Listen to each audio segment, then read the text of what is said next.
E, pelo que a gente está conversando aqui, né, não tem nada de concreto, o Mauro já disse, são 4 nomes importantes, né? Você fala em Guerreiro, fala em Robinho, nesse patamar. Mas se a gente está discutindo nesse nível de jogador, que tem um salário alto, de alguma forma não está cedendo às pressões? Porque se você vai pagar 1 milhão para um jogador, ou vai pagar 700 mil, 500 mil, que seja. Quem falou em Robinho e Guerreiro foi a imprensa. Então, a gente está conversando sobre isso. Eles não falaram, não. Eu não sou assessor de imprensa do Flamengo. Longe disso. Mas eu acabei de falar. Eu não vi nenhum dizer do Flamengo falando do Robinho e do Guerreiro. Não, do Robinho você ouviu, Paulo. Nós, imprensa, não estamos falando disso. Do Robinho você ouviu. Não, sim, você ouviu o quê? Eles tentaram contratar. O salário que ele pediu de 1 milhão e 100. Então, eles confirmaram. Eles não vão pagar. Então, mas eles confirmaram. Eles saíram de jogada. Então, eles confirmaram. Então, deixa, você vai falar ou vou falar? Confirmaram que tentaram contratar. Isso. Não é pedido de não. Você acabou de falar. Então fala, depois eu falo. Aceitar. Então vai. Ô Mauro. Tá bom, Alexandre, pode falar. Você pode distorcer as coisas que a gente fala. Não, eu nem estou falando o que você está falando. Estou falando que o dirigente do Flamengo falou que sondou.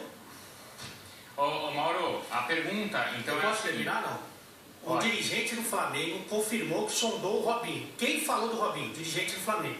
Se o dirigente do Flamengo falou do Robinho, consultou o Robinho, então eles estão cedendo a pressão. Eles querem ou têm a intenção, ou tiveram a intenção de contratar um jogador desse nível. Quer contratar um jogador desse nível? Estão cedendo a pressão. Simples. Ô Mauro, a pergunta que eu faço é a seguinte. Estão cedendo a pressão se eles pagarem o que o jogador está pedindo, Alexandre.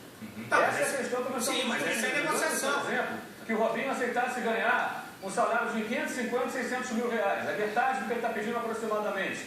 É uma outra realidade.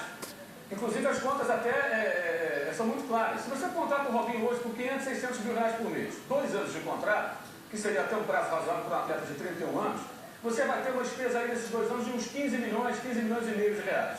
Se você contrata o mesmo atleta pela quantia de 1 milhão e 100 e 5 anos de contrato, você vai ter uma despesa de 71 milhões e meio de reais. A diferença é abissal, é matemático, é algo muito claro. Agora, é claro, você propõe um jogador, tenta contratar, ele faz uma pedida alta, você acerta ou não. Você cede uma pressão quando você faz uma loucura. Eu acho que esse é o ponto. Se amanhã o Flamengo ceder a pressão, como você disse, de pagar 1 milhão para o Robinho por mês, eu te digo, você foi o primeiro a dizer que os dirigentes do Flamengo serão irresponsáveis a fazer isso. Irresponsáveis. Estarão jogando no lixo todo o discurso adotado ao longo desse tempo. Eu serei o primeiro a falar isso. E vou falar com muita convicção e com muita segurança. Como falei aqui no ano passado, que era um absurdo demitir o Jaime para contratar o Ney Franco, por exemplo, como foi feito. Foi um absurdo. Depois os próprios cartões do Flamengo se desculparam com o Jaime e o recontratar. O próprio presidente do Flamengo admitiu publicamente com a gente aí no escuro que foi um erro a forma como o Jaime foi tratado naquela oportunidade. Os cartões do Flamengo já fizeram muitas bobagens no comando do futebol. Contrataram o Jorginho quando não estava pronto, cometeram alguns erros até pela falta de experiência no futebol. Agora, o mais importante para o clube hoje é não sair do trilho. O clube de futebol tem que parar com essa história de gastar além do que ganha para dar satisfação à imprensa, dar satisfação aos torcedores mais translocados. Tem que haver responsabilidade. Aliás, ontem, assustadoras as declarações do Vanderlei Luxemburgo no Bola da Vez, indo contra a lei de responsabilidade fiscal do Flamengo do Trabalho, dizendo que não é uma boa.